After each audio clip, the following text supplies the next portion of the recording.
Kay Swinburne, Conservative MEP for Wales. What options are there from out here in Europe to help in light of this flooding in Wales?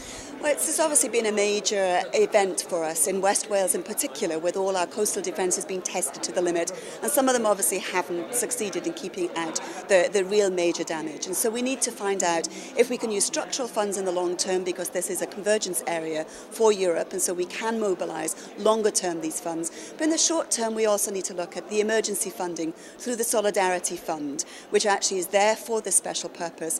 And I think we would qualify under the special circumstances for that in order to try and restore our coastal towns ready for the tourism season in March.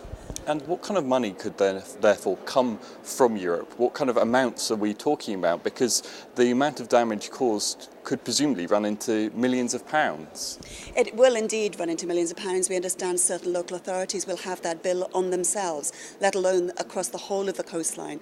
Wales has got 870 miles of coast, and we've been battered, and so we need to actually very quickly get the cumulative cost of the repair to the infrastructure and to the properties and housing that are on that coastline.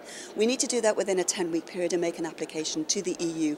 Potentially, there is a significant pot of money, also of tens of millions available to us. We know there are precedents for this. There are other regions that have applied under these special circumstances, and so we should be making that application very rapidly.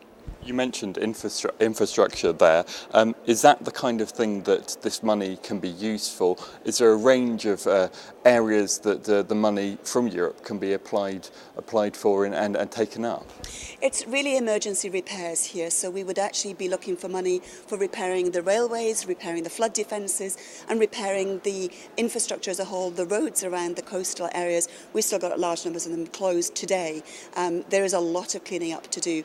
All of this can actually be done with assistance from the Solidarity Fund, and so we need to actually try and see how we can access that money so we don't make our local authorities use up all of their budgets on this emergency repair work and leave them penniless for the rest of the year.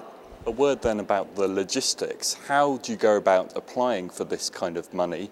You mentioned there's a 10-week window. Is it realistic that you can get a bid in?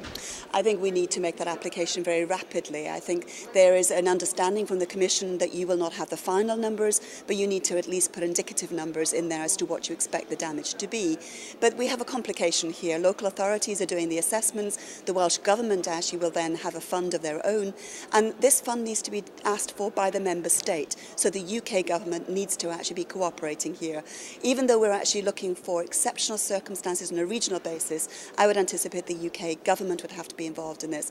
So we're working very closely at the moment with all the different layers of government across the UK and through Wales, trying to make sure that they cooperate and coordinate to try and get this deadline met.